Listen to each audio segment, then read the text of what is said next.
Okay, we're about to chill out with our next guest, who is gearing up for, it's called the Olympics. Heard of it. I don't know why people make such a big deal out of it. I don't think so.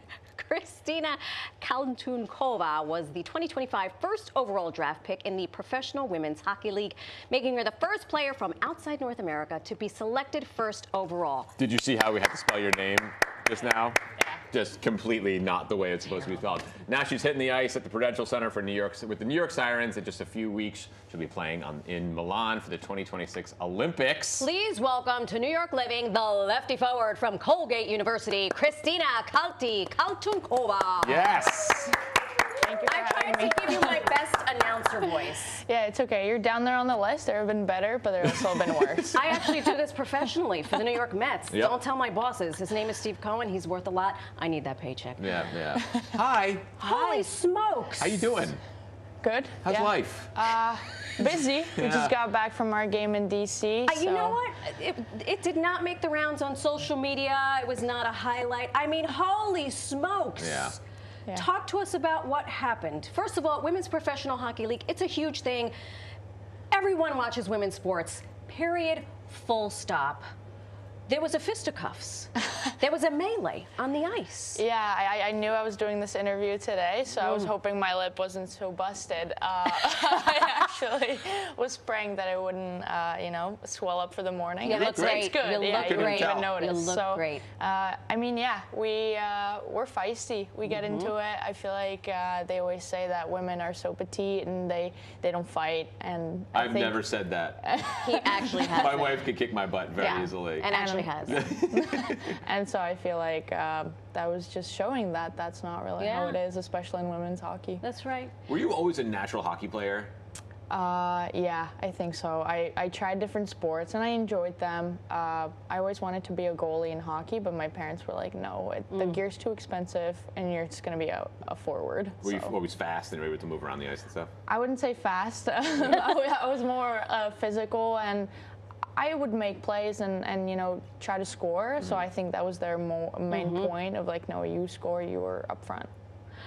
You know, we talk a lot about people who do extraordinary things on this show, which is why we have invited you. I don't know why we have you and I hosting this show, but you know, the league is relatively new. What are we in our second year, third year? Third year. You broke records with fans. Yeah. How does that land on you? How does that make you feel? Because I'm sure at some point in your career you were playing and it was just your family. Yeah, there were stadiums, and there still are sometimes when I play with the national team, we're abroad, like Finland, Sweden, where there's maybe 500 people, and then you play in front of a sold-out crowd. So to see women's hockey go up like that is insane, and it's great. And we're so thankful for the women who came before us, and to those who continue to grow it, and including myself. But breaking that U.S. attendance record yesterday was really special. It was awesome to see that arena really support women's hockey and show up for us. But the Madison Square Garden is going to be the one to break that once again, and we hope to be a part of that record-breaking moment one more time. I don't care if Ben and I have to stand out on every corner in all 5 boroughs. We won't have to. I think you're going to be fine. Yeah. I think you're going to be able to do great things. I want to talk about New York, because you're a New Yorker, right? Yeah. How do you liking it so far? I love it. I mean, like, we got back so late last night, and this morning I'm driving into the city with a beautiful view. It doesn't get old. Yep. I always wanted to live in New York City. I went to school up at Colgate High School in Vermont, so I was pretty close to New York City every time. My family, friends lived nearby, and I always said that. They're like, why would you want to live in New York City? I'm like, why wouldn't you? I ask that question to everybody who lives here. Why wouldn't you? Why? Yeah, exactly. What, it's the place. do you have any time in between your training and just being a regular human being trying to rest? Do you get to do anything? What are some of your favorite things to do? You have excellent style. I looked at your Instagram. Fantastic. Thank you. Fantastic Thank you. Yeah, all my friends from Czech and my family, they're like, when are we going to the city? I'm like, take us out. I'm like, I end practice at 2. We can go right after. Right. It's an easy train ride for me. So whenever I get the chance to I go. And it's awesome. I've been to my favorite place, Olive Garden at Times Square. You're killing me. You're killing me.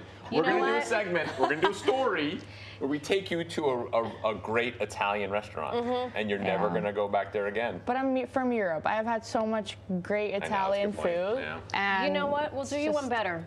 We'll take you to the cuci frito spot in the Bronx. Okay, but I love the consistency of what I know what I'm getting. You get unlimited breadsticks. Exactly. The soup. It's the bottomless pasta bowl, right? Yeah. Don't be ridiculous. Unbeatable.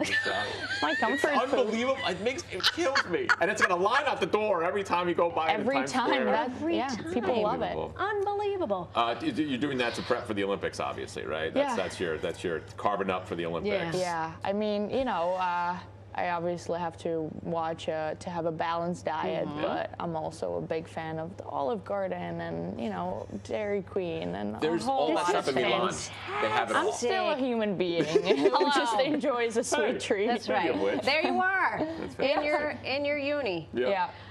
That pasta was great. I finished the whole plate. They had to get another one. You know what? Professional athletes, they're just like We're us. taking They you need out to. for dinner, and we're getting you some food. It's going to be awesome. When do you leave for the Olympics? Next week. We play in Boston, and the next day I get on a plane over to Czech. So Okay. Amazing. Yeah. Any thought? How different is playing for the Sirens going to be than playing for your home flag? I mean, it's always special to play for my home country, but right now I'm where my feet are. Right now it's in the studio, right? But as soon as this is over, it's going to be with the Sirens again, and that's been my main focus. As soon as I get on that plane, it's going to be the Czech team for a few weeks. So I'm really excited for that. Representing my home country, wearing that jersey is always very, very special. It's such a I'm so grateful for it every time. Such a pride to wear that. But so it's a little different, but you always represent the Sirens and you always represent the Czech Republic no matter where you go. Fantastic. It's awesome. Congratulations. Thank you. Thanks for spending time with us. Yeah, thank you. We are going to take you to a cuci frito spot in the Bronx. Cuci frito. This is, I don't I'm even know down. what that is. Just call up This is my exciting. coach and tell him I'm missing practice. I take care of everything. For all the info and tickets to see the Sirens, head over to the pwhl.com.